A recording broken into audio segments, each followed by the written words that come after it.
Without further ado, let me introduce to you our Vice President and Head of Research and the former President of the CFA Society, ladies and gentlemen, Ms. April Lynn Tan.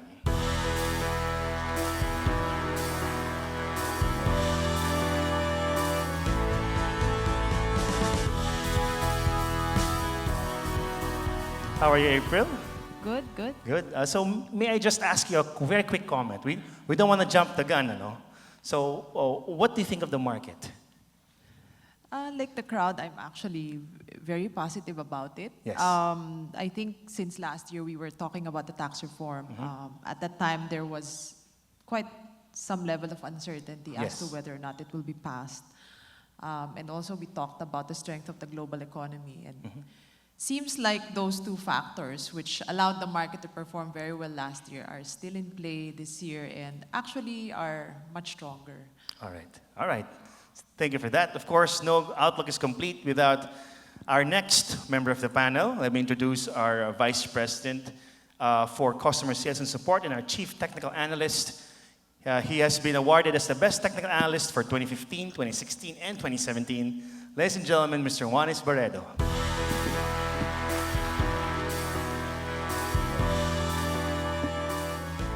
How are you, Juanes? We've had flu, so past couple of days. I think we're pretty much recovered. Hi. All right, sir. So let's start the discussion. So, Juanes, where are we now as far as technicals are concerned? Well, markets have been very aggressive in recent days. We've seen quite a healthy amount of advances coming from the entire world market, and it's been relatively buoyant to all the surrounding nations, including the Philippines. However, I'm already starting to see some frothiness or some extendedness in the market that might require some pullbacks down the road, and I think this is something that's worthwhile discussing later so we can improve some of the timing essence that we can do later on. So, sorry, Juanes, because we are now live in Facebook. What do you mean by frothiness? All right, so markets have been climbing very sharply in the short period of time. Okay. And usually when we see some conditions are to be extended, there might be some profit-taking movements that might interrupt the advance in the interim. But looking at it on the positive side, it might provide a new buying opportunity for many investors. A chance for us to get into the market. Sorry. So, April, let's dig into the details of the earlier question. No? What do you think are the opportunities that we see in today's market? Okay, so yeah, just to recap again, because as I've said earlier, what drove the markets in the second half, actually in the whole year of 2017, are the same drivers that I think will drive the markets in 2018. Right. And this would include the recovery of the global economy and the global stock market, and also the passage of our tax reform program, so we can talk about it in more details. Okay, so if you look at these numbers, the PMI and the consumer confidence. So the PMI measures manufacturing activity. So if you can see it, above the zero line, then, well, actually it's above 50, but we just normalize it to zero na lang. So if I may ask, April, the PMIs, they ask purchasing managers, right? They ask whether are you expanding or not. Yes. So if they answer positively, the index goes expanding, up. Yes. Okay, right. Above 50. Okay. So as you can see, both advanced economies and emerging economies are expanding and recovering. Okay. Okay. And then next is consumer confidence. Consumer confidence, are consumers actually going to spend more? And as you can see here, definitely the confidence has improved. And as consumers become more confident, they end up spending more money, and that's good for the economy. Right. And again, it's a global phenomenon. It's not only isolated to, say, developed economies like the US. All emerging economies like the Philippines are also displaying an improvement in confidence. No? Right. Yeah. And again, this is the world output from the IMF. As you can see, there's an acceleration in growth from 3.2% in 2016. We accelerated to 3.6%. And 2018, it's going to be faster pa, 3.7. Right. So let's go to the next slide.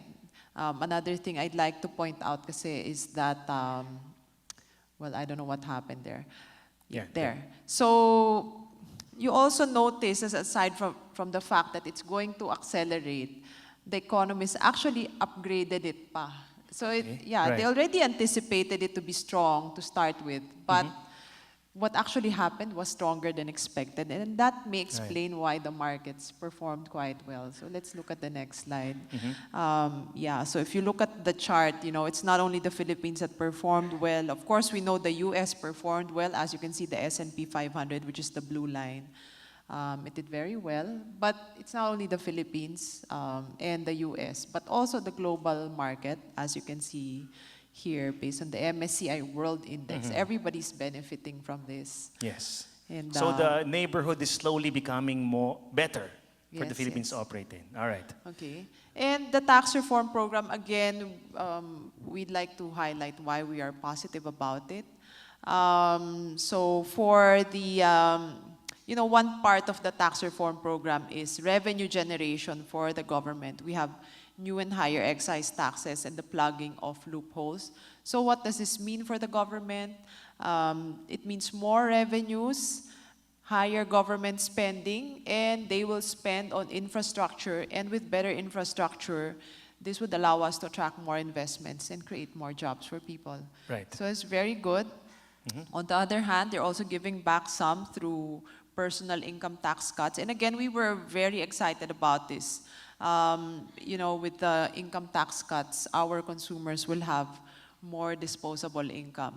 So for those earning above minimum wage but below 250,000 a year, you will actually get a pay increase of up to 16%. 16%. 16%, Wow. which is quite a bit. Of course, you end up spending more. Or investing more also in the companies that do spend more. Hopefully. All right. Yeah, use your windfall to invest more in the stock market. Yes. Okay, so again, I mean, why are we so excited about government having more money and being able to spend more? So we did an analysis of our GDP. So you can see, based on the chart, okay, we did a breakdown of the compounded annual growth rate of our GDP and the drivers, which would include investments, consumer spending, and government spending. The green line is actually investment spending. You will see how between 98 and 2016, it lagged earlier on. Medyo mabagal siya. And then the next line, but you know, it picked up towards the end. Right now, we really are seeing quite a bit of investments coming in, even with the slowdown that Yes. Professor Hidarian talked about. Yeah. And then our GDP growth, on the average, it's around 5.1%. And of course, it was largely driven by our consumers. We all know about OFW remittances, BPO. So consumer spending talaga nagdala sa atin, 4.9. It's almost dikit. And what is dragging talaga is government spending. As you can see, the growth is only 3.9. Yes, that's the red line. Yeah, so in other words, it's not balanced, it's not healthy. As you can see, in 1998, government spending was 13% of our GDP. And now it's down to 10%. Hindi siya balanse. Oh, So, you know, if you have that, yung drag actually contributing, then it's much better. It's a more balanced, healthier type of growth that we will see. So that's why we are very excited. Right. I always like to note that that green line is actually hard investments, no? Factories, factors of production, not just portfolio investments, right, April? Yes, yes. Those Yes. are the more sustainable kind. Right. I mean, there are many factors that are driving it. For example, our labor cost is actually not expensive anymore because we haven't been increasing the minimum wage so much over the past 10 years, diba? So, and of course, the local economy is very vibrant, so it's also attracting foreign investors to come in and, you know, take a look at the Philippines, and actually they want to take advantage of the strength of the local economy. Right. Okay, so now let's go to technicals one is, what do you see as opportunities on the technical space? All right. I think it's very clear to everybody that the Philippine market is still in a very bullish condition. Um, Late last year, we were dealing with a very long consolidation, and markets was having a hard time breaking over 8,136. And after 33 months of that sideways consolidation, we finally did it. And we broke through that particular barrier. We broke through a pattern that is known as an ascending triangle. Technicians look at that pattern to be very bullish, and that's the reason why your market managed to be able to rocket up the way it did. Now, with the ability for it to push, the only thing that we have to manage is the speed. Okay. Because as prices are moving up, a little bit of mania is coming into the effect here. Right. You've got the passage of the train here. You've got passages of another tax reform law in the U.S., which is created, happening at the same time. And it's creating this effect into everybody getting into markets all. And many markets have been resistant to come down. Right. And that particular type is what we call a fifth wave type of advance in an ELLIOT cycle. And just to simplify that, Right. there's a period in the market where it becomes very excited. Okay. And when it becomes very excited, they don't care about risk. They just look at the opportunity. Okay. And in cases like that, people now become so gung-ho to invest because they're more fearful of being left out of a market. Okay. Right? So even if prices are very high, they throw their money back inside. It aggravates the upward situation, and we have what we call a melt-up, or a very, very sharp advance into prices. A melt up. So, one is, what are the signs that you looked at to say that this is happening, that there's too much excitement? Excitement because people are making a lot of money. Right. They see in the short period of time it's been very, very aggressive. And they're saying, why in heaven's name will I keep my money in a money market? Why will I keep it in a bank? Earn my less than 1% in a year, or last year we did, what would you have in the index? 20+%. Yes. And so the migration of that funds flows, and I think the customers saw it with their vote earlier, Right. are saying that it is quite still sustainable and is generating an upside movement into the market. Right. So could we just step back a little bit? Sorry. Just to be able to look at, so given the index targets in terms of a short-term cash, we're looking at about maybe between 9,000 to 9,200 as an initial target. But potentially, if we break that, the next one could be 9,700. So it Wow. might be a bit more elevated than what you perhaps will look like later on. Okay. The warnings is just were a little bit extended, and we just have to be able to learn how to manage that risk later. We can talk about that. Okay. Okay.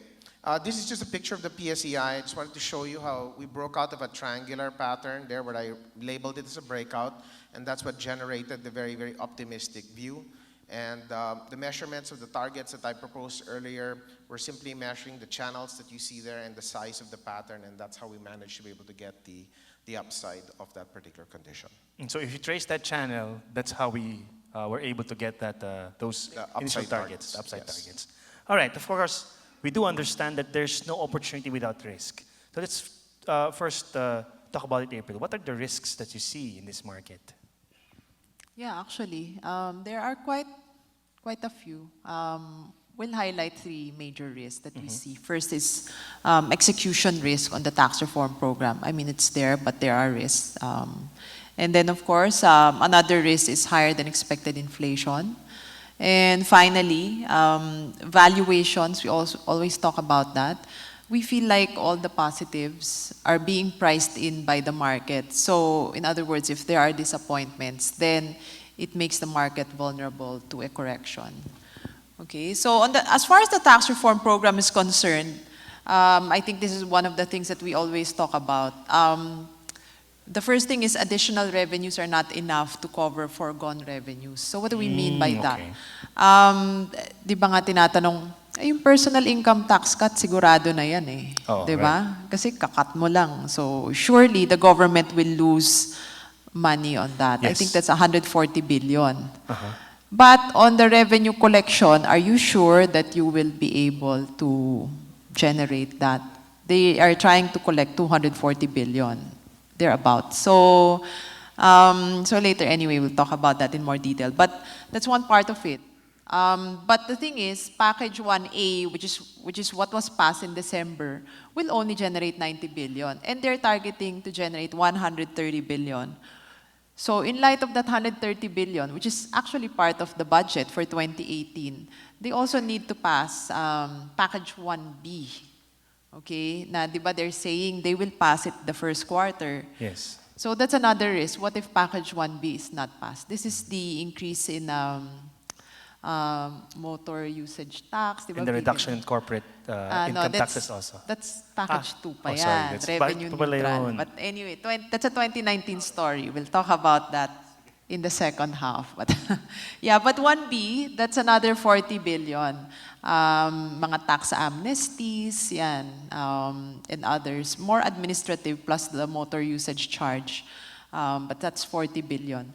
And another thing is the government is saying that they will keep the budget deficit within the 3% range. The question is, will we be able to keep within that range? Because if your revenues are actually shorter than expected, but they actually are able to execute on the spending, lalagpas tayo ng 3%. Right, Which right. is, you know, that's an indicator that a lot of economists are looking at. Kasi, for example, di ba, our debt to GDP ratio is actually going down. Right. If the government exceeds a 3% deficit, then the downtrend of the debt level to GDP will actually stop and it will reverse, which is not good. Mag-offset siya. Okay? So, another risk is higher than expected inflation.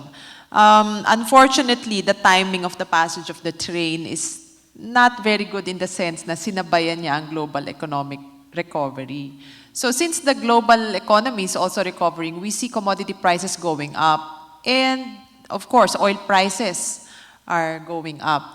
So right. meron ka ng 6 peso increase, I think, in the Correct. excise taxes, no? Or parang 3 to 1, di ba? May ganun siyang parang passage on the excise tax. Right. Then the prices in the market are also increasing. So mataas ang inflationary impact niyan. That's at least for the oil. Then of course we have mga sugary drinks, automobiles, and all of that. So the inflation for the Philippines is forecast to go up from 3.2% to 3.6%. That's based on this. Right. Based on this slide. Okay? And we know, let's go to the next slide, that inflation is actually a worrisome trend because it can actually dampen consumer confidence and spending. This is especially true for those earning minimum wage or those who will not benefit from the tax reform. Kasi di ba pag minimum wage ka, hindi ka naman nagbabayad ng taxes eh. In the first place. Yeah, No? in the first Alright. place. Pero, Tataas we ang presyo. Yeah, we will be affected by higher costs due to higher oil prices. And you know naman that companies are, they're very conscious about increasing prices kasi talagang may impact yan. Pag tumaas yung presyo, hindi naman iisip, sige, I'll just buy less. They actually withhold spending. It kind of reminds me of myself, you know, like sometimes when I go shopping, tapos biglang, uy, ang laki naman ng tinaas ng presyo. But, you know, in absolute terms, that might be just 5 pesos. But in my mind, I won't buy it na lang because it's too expensive, no? So, ganyan mag-isip ang normal consumers. Pag tumaas ang presyo, ay, ayoko na, hindi na lang ako bibili. Right. So, if I may share also, April, last weekend, I spoke to my mom and I was surprised. My mother, 63 years old, talked to me, oh anak, enforce na pala yung train. So, of all people, my mother asking me, because she has actually noticed that the prices in the palengke have already gone up. Yeah. Significantly, yes. Yeah. So yun eh, pag tumaas yung presyo, I mean, there's this initial shock Right. that people just end up not buying at all rather than just spending within the budget. Parang, ay, ayoko na, wag na lang. Right. Diba? And another negative impact would be higher interest rates. Okay? So, the central bank usually raises interest rates to reflect higher inflation. So that's also not good, of course. And you can see that our interest rates have actually gone up already in anticipation of the tax reform. And remember, the US Fed is also going to increase interest rates this year, or is Right. expected to increase it by 2 to 3 times, or 50 to 75 basis points. So usually we kind of follow suit our 10-year bond rate has actually gone up recently to reflect all of these positive indicators. So, ang ating last risk pala. Ang dami kasing risk eh, sorry. Okay. So, yeah. Another thing is that the positives are priced in. Di ba nung mga last few briefings, we also talked about how expectations play a role in the market. Parang we don't just want good news. We want good news that is still not widely known by people. But you can see here that the stock market or the PSEI has actually been up by 12% since the tax reform program was approved by the House of Representatives in May 31.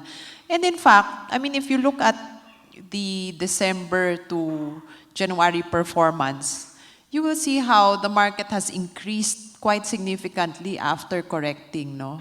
That was after the bicameral version and the final passage, the signing by President Duterte took place. I think we're up na mga close to 10%. Kasi after correcting, di ba, nag-rally siya. So talagang pinrise in na ng mga tao yung tax reform program. So yan. You know, ako naman, the way I look at the survey is to check, naging mas bullish ba mga tao or hindi? And you can see here how our clients in COL have become more bullish. Kasi the percentage of the strong bulls and weak bulls combined from, say, 60% or close to 60%, no? Last year. Now it's, ilan ba to, 80? Ang laki ng... 80%. Yeah, 84%. So there's a significant increase. So naging mas bullish mga tao. Right. Okay, and next, of course, you know, we're targeting the PSEI to end 2018 at 9,300, okay?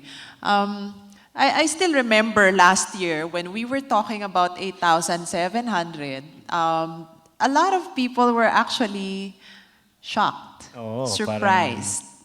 I mean, even people in COL were saying, are you sure that's an end 2017 target? Maybe you mean it's end 2018. And we're saying, no. Diba, remember, we came out with this report and saying, this is your last chance to buy below 8,000. And like, okay, parang ganun, diba? So now we're, you know, we're saying it's still 9.3, but we're now at 8.8, 8.9. So people are you sure it's only 9.3, diba? Diba? Iba na eh, iba na. Pero if you look at our forecast, we're actually not conservative. We're forecasting EPS growth of 10%. Our PE at the 9.3 level is 20 times PE, which is not cheap, you know. It's not a cheap target. I think we're being fair. And we assume the 10-year bond rate of 5%. And remember earlier on, I highlighted how it has shot up to 5.9. But we're keeping it at 5% because we're thinking, well, maybe it just overshot a little bit. Because towards the end of the year, they had the retail bond issue. So medyo malaki yung na-siphon off. So now it's kind of correcting. We don't know. But if you look at the consensus economic forecast, all I can say is, you know, I'll be paying close attention to inflation and the deficit to GDP. Because as you can see, they're a bit conservative. They're anticipating a 3.6% GDP inflation and a 2.8% deficit to GDP. Yun na nga, my question is, are we gonna stay within the 3.6% inflation expectation? If we exceed that, you see here, the market is anticipating the central bank to raise rates twice. But I think if inflation goes beyond the 4% comfort zone of the BSP, we might see more than 50 basis point increase in interest rates. That's right. You know, that would lead to 10-year bond rates exceeding, you know, the forecast of 5.3% by mga economists. So, you know, matatakot ang market pagka nangyari. And I guess also when it comes to the debt to GDP ratio or the deficit to GDP ratio, that's also one of the reasons why they upgraded the Philippines, right? Before. Yes. By the major rating agencies, Yes, right, yes. April? That's one of the indicators talaga that they look at is the Right. deficit to GDP. And I mean, if it continues to exceed I think 3%. The magic Right. number is 3%. 3%. If we exceed 3%, baka yung government next year pull back in the infrastructure program. They will not spend as much. All right. Juanes, we've talked about frothiness. So what are now the risks that you see technically? Okay, so markets are quite extended, and I guess that's the primary concern we have. I'm not concerned whether the up move will continue. I think you still get up moves, but along the way, you're going to be getting some rocky motions into the market caused by these price extensions. So if you see the graphs you're looking at right now, you have the Philippines there, the United States market in the middle, and the world index is a combination of many markets across the world. And if you were to look at all three of them, they're all telling you they're hitting the high end of the marks, if not surpassing the marks of all the technical assertions of the targeting. And that will bring a technician a little bit more to a state of defensiveness, because they would see, wow, it's just shot up so much. And there's a possibility that you could have some pullbacks along the way from this. Can I have the next slide, please? Now, looking to that in the Philippine perspective, we want to see also what's been going on into the Philippines and how to be able to relate that to a very technical concept known as an ELLIOT wave. Now, if you can see the first slide on the left side, you will see a very triangular pattern at the topish end. The market's been actually going up since 2009, and it stopped there for almost about 3 years, or 2.7 years. And what it did there is it consolidated because it felt that valuation was just too steep, and it started to be able to knock itself sideways for the meantime. Now it's gone above that range already, and so that means that it reinstitutes the advance. So there is reason why we should be bullish, right? And so since you're pushing back into that avenue, and that will give us good measures to see continuation here. Now the problem, if you look at the second picture on your right side, is that if you were to look at it a little bit more in the shorter period of time, the shorter term, you're now coming closer to the upper end of this channel. And so if you're coming towards that end, my sense is that pretty soon, when I say pretty soon, I could mean a week, 2 weeks, 3 weeks, or you might start seeing some volatility be introduced, or markets will start getting choppy because some people are going to start taking some profits.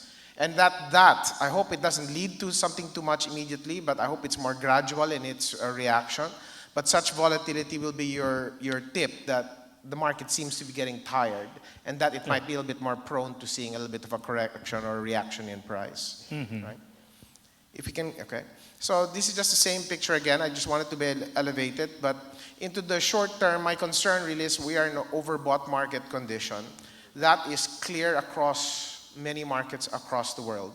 And in that condition, it might be able to linger longer, because usually strong advances, they don't just drop like this. It usually takes time to turn a strong trend downwards. So some of you will still see a lot of rotation. You will see some stocks will profit take for a while. New stocks will start to move up. So it might provide a lot of trading opportunities still for quite a number of stocks. But just be conscious that you're not jumping in the low of a market, that you're in the elevated side of a market. And the incumbent risk of that is that you could have price pullbacks, and such pullbacks could even be something within a range of 5 or even 10%. And so with that should be able to present support ideas, maybe better between 8.5 or 8.2 as really better opportunities to buy back, provided we're given that chance. But if it pulls back only slightly and it does a consolidation, moves up, you might still be able to get an entry chart through that. So just to clarify, Juanes, when we broke that 8,136 level, it is the start of the new ELLIOT wave, right? Yes. So that's our reason to be bullish. Yes. Right. Just think of it. Just think of winding up a little car toy for almost 3 years, gaining all that energy, and finally letting it go. And that's the reason why you've seen the market being very emphatic in its advance. Yes, and in the same token, it can also be quite extended when it does that, diba? Minsan yung kotse nawawalan din ng direksyon eh. Right. You So wind too fast. things just have to climb up in reasonable time and space. So if it goes up too fast, that's what we call being too fast, too furious. Okay. And you might just need a little bit of a hiccup every once in a while to put that back in natural order. Right. Now, in terms of expectation, this is a seasonality chart, and the bars you see here show you how the stock market, on average, has been performing since 2003 till 2017. If you see the second bar there shows you the return that the market has been doing in February. And normally there's about a 47% chance only that it closes upwards. So just by looking at that particular graph, it might be quite potentially possible that these little pullbacks might be coming in this following month, right? But you might see that March and April are very strong months. So if you do see pullbacks that can come in towards that period, you might want to take advantage of that because the market's bullishness will continue. My worry will be the second half, which normally are typical periods where you get bigger sell-offs. So for now, I think you probably see hiccups, take advantage of them, and ride them back for the recovery. That's right. So for again, the materials in this seminar will be emailed straight to your emails if you've registered with us, and also to our customers, I think, next week when we have the chance to send it. All right, so let's move on. Now, I want our audience to understand the ideas, all right? So April, we've had some very interesting discussion with Professor Haydarian, and looks like a door has indeed been opened with China. So now, for the sake of our investors, what is the benefit of this open door to China? Okay, so I'll talk a little bit about, what our view is about China. Last year, when I think it's 2 years ago already, when President Duterte was first elected as president, and the market reacted negatively to his statements that, we want to strengthen our ties with China, diba? The thing is, we said it's not wrong for us to strengthen our ties with China because if you look at this chart, let's just focus on tourism muna, no? Because at least it wasn't touched on by Richard a while ago. So you can see how the number of tourists in the Philippines coming from China, this was in 2015, is very low. In fact, I was kind of surprised to see Cambodia actually has more tourists coming from China. And the funny thing is, if you do a survey among the Chinese, one of their most dream vacation spots would be Thailand. Yeah. Diba? Parang medyo, bakit? But we have better beaches. Yeah, no? exactly. I mean, I don't see any reason why they would prefer to go to Thailand, except maybe, siguro mas napapublicize. Because in China kasi, what they do is they provide visas for the Chinese to countries where they're allowed to go. And of course, for example, diba, at one point yung Hong Kong medyo nahirapan na because of SARS and all of that. Then all of a sudden, China says, well, we're gonna allow you to go to Hong Kong, or we'll allow you to stay in Hong Kong for a longer period of time. Then all of a sudden, we see a boom in Hong Kong, diba? And when you go to Canton Road, it's all of these high-end shops and rents, they're going up and all. So, I think this part of the tourism will be addressed with the stronger relationships with China will definitely benefit. And if you look at the latest numbers, let's go back. The growth in number of Chinese tourists actually coming here has increased quite tremendously in 2017. Okay, and even in 2016, I think nag-pick up na. In fact, China is now second largest source of tourist arrivals next to Korea. Yeah, so definitely I think tourism is one of the drivers of our economy right now. I mean, if you look at the GDP breakdown, talagang malakas yung increase niyan, services or tourism.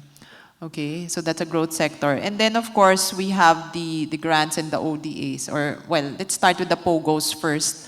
I think early last year, when we talked about our market outlook, we were saying we were worried about the property sector. Kasi there was a chance that there could be an oversupply in offices. Because, of course, diba, Trump had this American First policy, so there was uncertainty as to whether the BPOs would still come to the Philippines, diba? And, it was at risk. But then, what saved the day for us was the POGOs. The online gaming operators coming from China, the Philippines granted a total of 51 licenses as of November last year.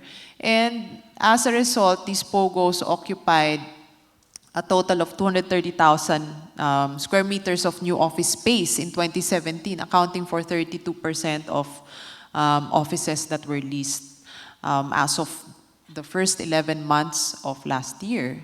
So they kind of saved the day for us. Otherwise, we would have suffered from a significant oversupply in office space. Okay? And then, of course, the grants and the ODAs, which were discussed earlier, we don't know whether or not really we will see that money come in. Nevertheless, we have less problems in terms of funding, and we really need these infrastructure projects. As for the grants, we have 6 billion worth of grants from to support the Binondo Intramuros Bridge, Estrella Pantaleon Bridge, and we have 140 billion worth of ODAs from China. So ODAs, that would be very cheap financing. I think the cost of this funding from China is 2%. So very low, very long term to fund projects. Okay, so these are the projects that we're talking about. The Chico River Pump Irrigation Project, the new Centennial Water Source Kaliwa Dam Project, and the PNR South Commuter Line. So we don't know whether or not the government will accept these, but at least, that's another option, another source of funding na in the past, wala naman, di ba? That's correct. Okay, so we've been talking about China, Juanes, no? So what about international markets? What are the other things or indicators that you see globally? Well, looking at markets overall, maybe you can start with Asia. Picture you see here is just an overview of all the Asian markets that you have. Of all of them, every single one of them except from South Korea, which is at the bottom right-hand side, everything has been also quite extended. They've all been quite vibrant in their advances, taking advantage of their own initiatives to be able to take in the growth of their economy, especially of the global market as it is. And also, they might also be primed soon to be able to have a little bit of some pullbacks also. But again, remember, I've seen no toppish reversals, so that's good. But the short term is we probably need that advance to be a bit more aligned with the way the growth should be and not too headstrong on the upside. Next, we have the US markets. Now, technically, this concerns me the most, but clearly there's reason why they've been on that emphatic move upwards. I mean, they also had their tax reform. A lot of initiatives of American companies to repatriate money back to the US because of the deals that Trump initiated is really providing a lot of money back. I mean, I think 1 or 2 days ago, I think it was Apple or another company said that they wanted to move $200 billion worth of their foreign companies back to the US because of the advantages and the incentives being given. And it's driving the extendability of these particular markets. And I think it's still very early. People really, you need to see how the effect of this is going to land. But their stock market's going crazy. And every time it tries to even pull back one day, it climbs up the very next day even stronger. So that's the condition of typical wave 5 scenarios, when a lot of people are speculating that the US market is also coming towards that high end of the particular band, and there's just going to be a point here that price is going to have to be able to come down as well, and we just have to be prepared for that incident to happen. In terms of the Elliott wave count of it, if you look at the first part on your screen, based on the 2009 low that we commonly shared, this US market's just going way out of proportion. And that's very typical of what a wave 5 situation is, and that's why that means that you might have to anticipate that corrective waves will have to interrupt this sooner or later. And I think more likely it'll be within this first half that we might see a little bit of that gyration, so we also have to be a bit more prepared for that. Now, in terms of the currency impact, the US dollar has been very, very soft. And it's actually cast itself back into a downtrend. If you notice the first chart on the left side, it's just been dropping quite a lot. It is now overstretched on the downside. It might do a little bit of a recovery. But looking on the impact on the peso, if you look at the peso there on the right side, at least the peso has managed to be able to hold on to a particular band. What's a little curious though is that under recent time where the dollar fell down, the peso just recently started actually weakening too. Normally you don't see that, but so something obviously is taking place into the short term to try to address this. But I think the band of the peso will probably keep itself between maybe about 51 high side. Hopefully we can see it strengthen a little bit, maybe closer to a range closer to about 49.70, 49.33 being the low side for the peso. But at least it's not in a devaluating state that you saw there in the first half of that second chart that you've seen. Now, this is a very complicated chart, but I wanted to be able to look at the relationship between, April was talking about the 10-year bond in the Philippines, but I'm also looking at the 10-year bond in the US, because as she said earlier, the US Treasury bond market may be able to influence what's happening here in terms of interest rates. Now, in the first picture, if you were to look at the red lines first, the red line shows you what we call the 10-year bond yield. Now, this is the yield of the 10-year bond, and that is what we call like a benchmark we used to be able to track just in case it may follow interest rates in the US, or interest rates may follow that rather. Okay. So recently we've seen quite a bit of an up move taking place, and it's now winding up. And there is a possibility that it could elevate itself over that 2.6% and surge, maybe push up to about 2.8 or 3%. Now to you, you might say, so what? I mean, 2.6 to 3, what's that? That's hardly anything. But right. to them, that's a big percentage. They don't see rates like that in the US. And if it does happen, that you might see the market might start to be able to fall into some corrective aspect only caused by that. Now, yes, that is a risk because their economy is very strong, and normally that comes along with it, higher interest rates. So don't be afraid when people say, oh, interest rates are going up. Remember, there may be a reason why, because your economy is very vibrant and it needs to be able to manage the economic stream by raising rates a little bit. Now, if you look at the second chart that I have there though, this is the same two. That's the red line, which is the 10-year yield, but the blue line is the S&P 500. And if you see the long-term trend of the 10-year or the red line, you can see it's still downwards. Even if that goes to 3%, it is still downwards. So in my perspective, the long-term push for that rate is to stay there and will not break above that area.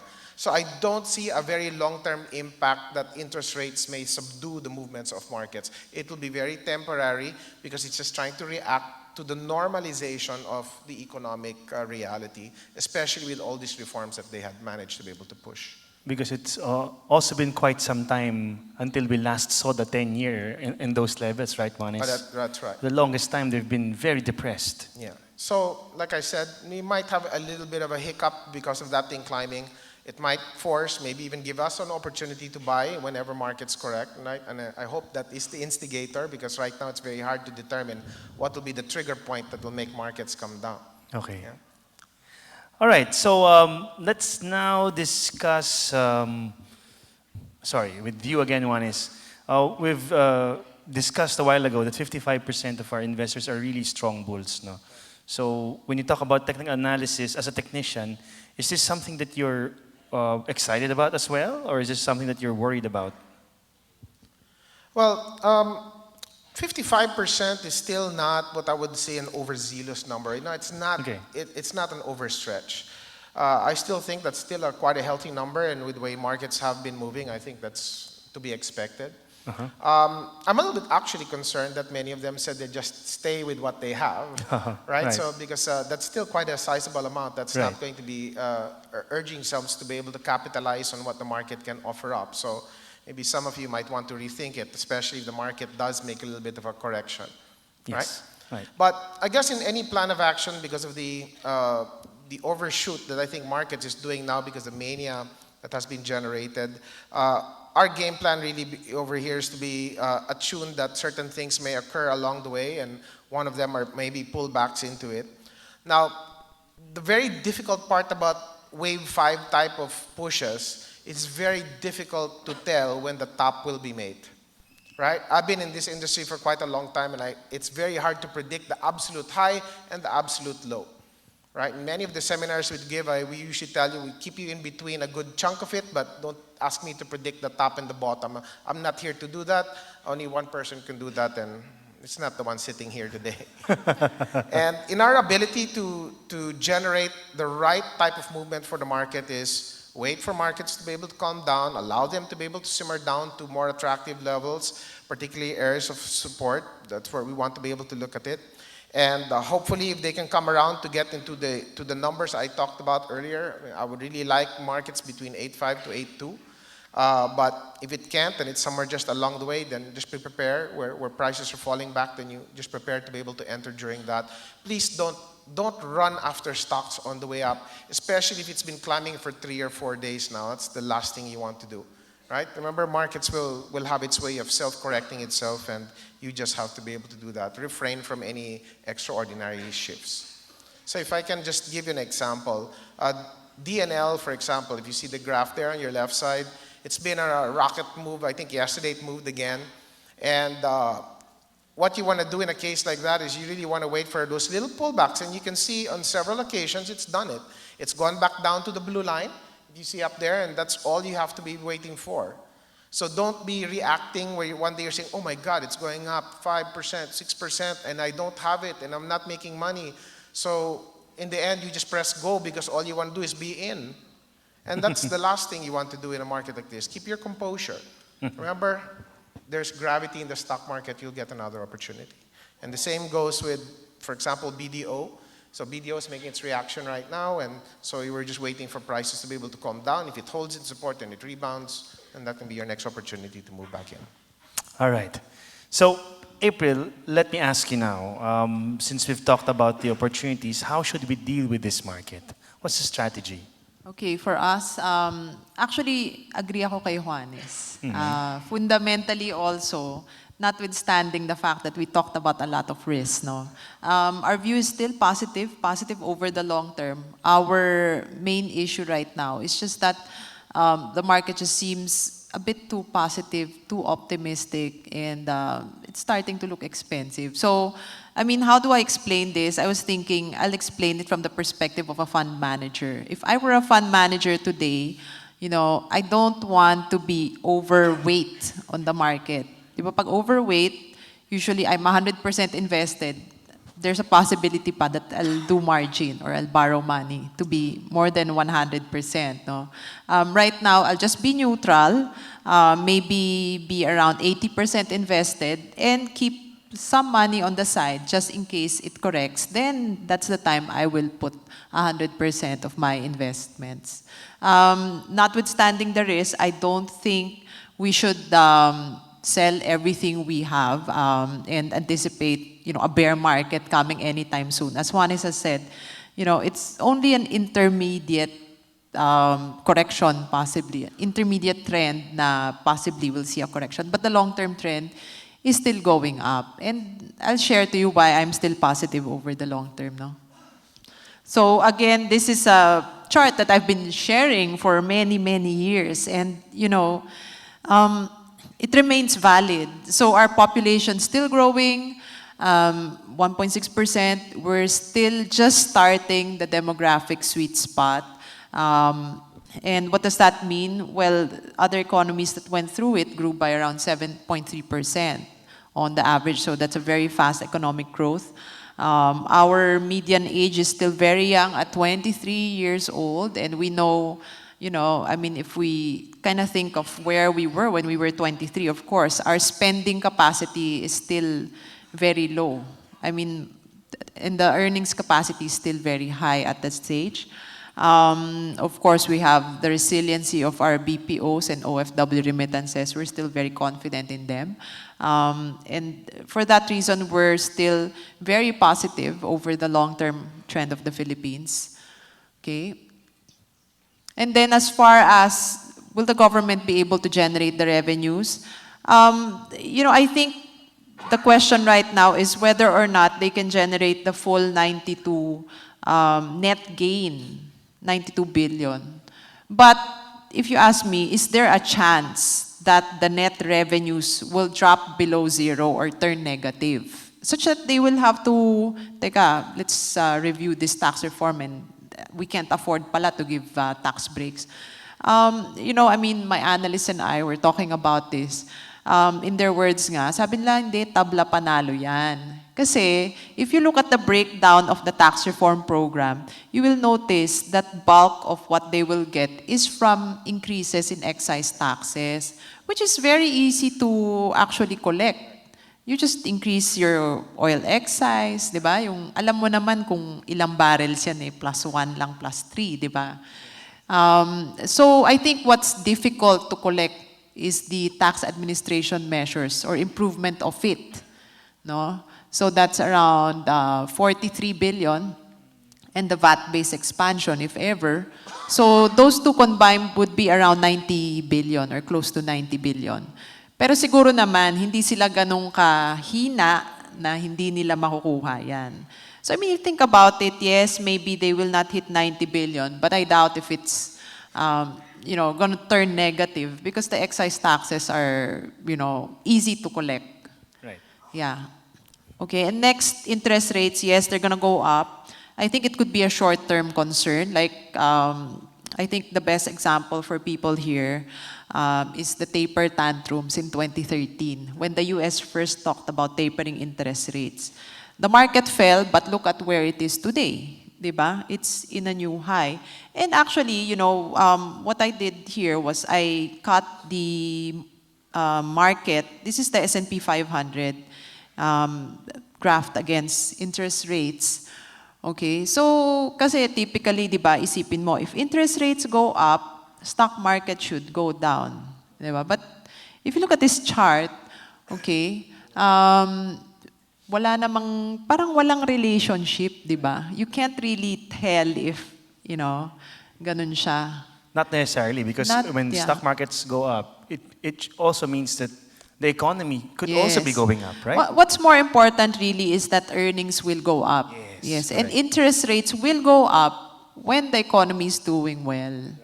Okay, so not necessarily. And then interest rates go down pag bear market, because they want to support more economic growth, which is why, you know, over the long term, there's no direct correlation, I would think. Right. Yeah. And again, I think the strength of the market caught a lot of people by surprise. No? Kasi di ba last year nga, there was this level of hesitancy of investing in the stock market. So notwithstanding the fact that everybody is bullish in the stock market, when we did the survey, you'll see how much of your portfolio is already invested in stocks.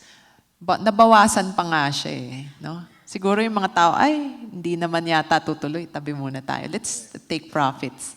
So again, as Juanes has said, you kind of ask yourself, if people are more bullish, are they too bullish? Kasi ang kinatatakutan ng stock market investors is extremities. If it's in the middle, you're still okay for people to be bullish. You just don't want them to be too bullish. Diba? Kasi for example, we do a put-call ratio in the US. There are certain ranges where it is acceptable, but when it hits extremes on the upside, downside, then that's when you get worried. We're still not yet there. Again, still a lot of money on the sideline. So when the market corrects, I think they will definitely be coming in. And that's not only true for retail investors. Let's go to the next slide. So even the fund managers, I don't think are, you know, fully invested. But this naman is equity mutual fund sales in the Philippines. So you can see last year, mahina pa rin, despite the fact that we're up 25%. Right. So, underinvested. And then next, let's go to the foreign fund flows.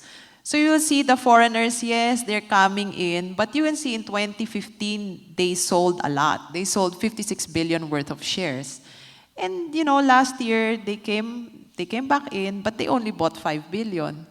So, marami pa silang pwedeng bilhin. Hindi pa sila sobrang busog. In other words, they still have room to buy more Philippine stock. So, yeah, I think if this market corrects, they'll be coming in. They're just waiting for better entry points. Okay, so now, April, let's talk about the sectors that you like. No? Okay. Ano ba yung mga sector na kailangan nating tingnan ngayong 2018? Yeah, okay. So again, well, we've kind of broken down the different sectors to our fundamental views and also valuations. Because again, what's also important to us is that we will be able to buy companies with positive sector outlooks, but are trading at reasonable valuations. So in terms of positive fundamentals, we like the property, gaming, some consumers, and financials. But for the financials, medyo mahal lang siya. No? For the power sector, medyo neutral kami, pero mura na siya. So I think there are some stock picking opportunities. Okay? Companies with the negative outlook fundamentally would include telcos, kasi regulatory-wise, medyo pinag-iinitan ngayon. Right. Because, of course, we want better service. So medyo pinapressure sila, no? And also in terms of negative fundamentals, we have some consumer companies, particularly the food beverage manufacturers and some cement companies. So we'll talk about it in more detail later. Okay, so yun. On the properties, we're still very positive on them. So residential, I think contrary to still to the belief of most, despite the fact that prices have gone up a lot, it's still showing signs of strength, still going up. There were some concerns of a glut, I think 3-4 years ago, but wala nang glut, na-absorb na lahat. Kasi I think we discussed it the last time we were here. We said that the beauty of the market today versus, I think, the 1990s is that now you only have a handful of big players, and they all went through the Asian financial crisis, and up to today, they still remember the lessons. Yeah. So they're very disciplined. They don't actually over-launch. So feeling nila, pagka, teka, medyo marami na yung supply, what they do is they just hold back on the launches until they feel like, okay, our inventory is back to affordable or acceptable levels. Then they will launch a new set of properties. So, ayan, take-ups are very strong. Then on the offices, we're quite bullish. I know that the offices are a mixed bag, but you have to remember, I think the concern today is, the POGOs are, diba? The question is, the POGOs could be a one-time thing. Eh. What about the BPOs? Are they gonna come back in? Earlier on, Professor Darian talked about how American investments have fallen quite significantly. But if you think about 2018 versus 2017, remember in the fourth quarter of 2016, that was the time when, we didn't know what the Trump policy was going to be like. And then to make matters worse, there were some statements from our president saying that, I want the BPOs to locate outside of Manila. And then they're saying the tax reform program, maybe let's pull out some of the benefits we're giving to all these BPOs. So you have all of that. Eh. But now, of course, Trump is not exactly telling the call centers and the BPOs to go back to the US. I think he's focused more on manufacturing jobs naman eh. Right. And di ba nga may picture pa nga na nag-uusap si Trump tsaka si President Duterte. Hindi naman sila magkagalit. So I think that's kind of helping. Then they're actually awarding more PEZA zones right now, which the PPOs like, and also the tax reform is not anti-BPO. Yes. Yung mga withdrawal of benefits actually did not materialize. Oh, right. So in light of all of those things, and not to mention the peso is now a little bit weaker. Mm-hmm. It's actually cheaper for the BPOs to come here. Right. So we're forecasting a resurgence in BPOs coming back to the Philippines. Gaming sector, we're positive. Again, they will benefit from the influx of the Chinese tourists because the Chinese tourists love to play. Okay. And of course, higher disposable income. Yes. Okay. And consumer, retailers, and restaurants, again, remember that the tax reform program will benefit more middle-income consumers. Right. So what they will do, of course, is to spend more on restaurants. Right. Eat more at restaurants. And yeah, the negative parts of the tax reform will not affect the restaurants, okay, and retailers. So positive muna tayo, di ba? Yung So, dyan positive nga muna yun. yeah. All right. So